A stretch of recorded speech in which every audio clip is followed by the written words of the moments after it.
मी विरोधी पक्षाच्या नियम 253 प्रस्तावासाठी बोलण्यासाठी उभा आहे।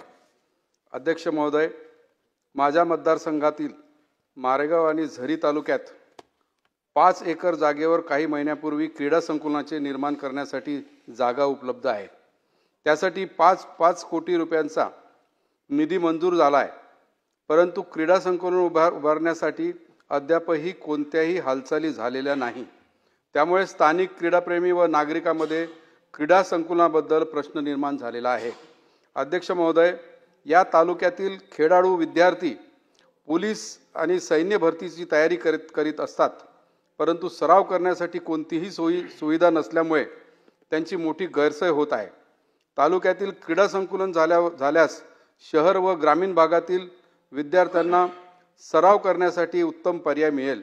याकरिता तालुक्यातील क्रीडा संकुलाचा प्रश्न त्वरित मार्गी निकाली काढावा ही विनंती आहे। अध्यक्ष महोदय, मागील काही वर्षापासून यवतमाळ जिल्ह्यात स्थानिक स्वराज्य संस्थांच्या निवडणुका झालेल्या नाहीत।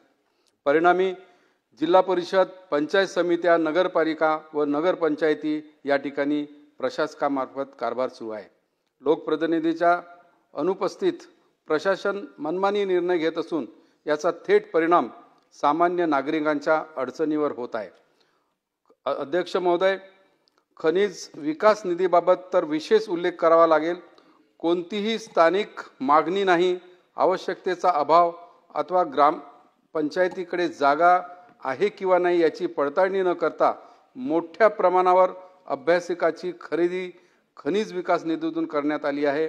यात स्पष्टपणे अनियमितता दिसून येत असून निधीचा अपव्यय झालेला आहे। याची चौकशी व्हावी ही विनंती आहे। शासनाच्या नव्या GR नुसार झरी जामणी व मारेगाव या नगरपंचायतीचा दर्जा देण्यात आला आहे, तरी या ठिकाणी पुरेसा मनुष्यबळ अभाव आहे। एकाच अधिकाऱ्याकडे 2 नगरपंचायतीचा पदभार आहे।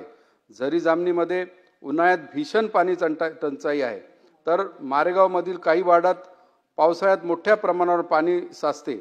विशेषतः मार्डी रोड परिसरात उतारात असून दोन्ही बाजूनी पाईपलाईन ड्रेनेज गरज आहे। अध्यक्ष महोदय, यवतमाळ जिल्ह्यात नगरपालिका आणि ग्रामपंचायत कार्यालयाकडून सन 18 ते 2024 पर्यंत दिव्यांग बांधवांच्या हक्काचा 5% निधी हा वितरित करण्यात आलेला नाही।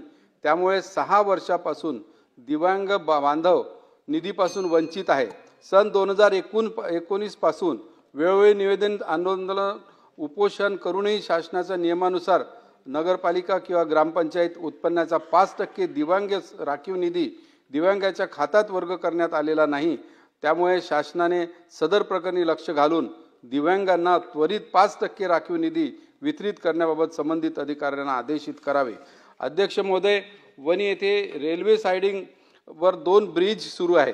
या ब्रिजच्या साइडनी रस्ते आहे, ते रस्ते इतके निकृष्ट दर्जाचे आहे की त्याला पांदन रस्त्याचा स्वरूप आला आहे। नागरिकांना यापासून खूप त्रास होत आहे। कित्येक ॲक्सिडेंट झालेले आहे, त्यावर कारवाई करण्याची गरज आहे। अध्यक्ष महोदय, वणी विधानसभेमध्ये सर्वात जास्त खनिज संपत्ती आहे व सर्वात जास्त रॉयल्टी ही वणी विभागातून येते। हा खनिज विकास निधी बाधित व अबाधित क्षेत्रात वणी विभागातच खर्च करण्यात यावा अशी आमची विनंती आहे। मारेगाव व नगरपंचायतला घनकचऱ्याकरिता निधीचा अभाव आहे। उत्पन्नाचा कोणताही सोर्स नाही, म्हणून विशेष बाब म्हणून मारेगाव नगरपंचायतला विशेष निधी देण्यात यावा ही मी आज या प्रसंगी विनंती करतो। आणि आज मला या ठिकाणी बोलण्याची संधी दिली याबद्दल धन्यवाद करतो। आणि मी माझे खान साहेब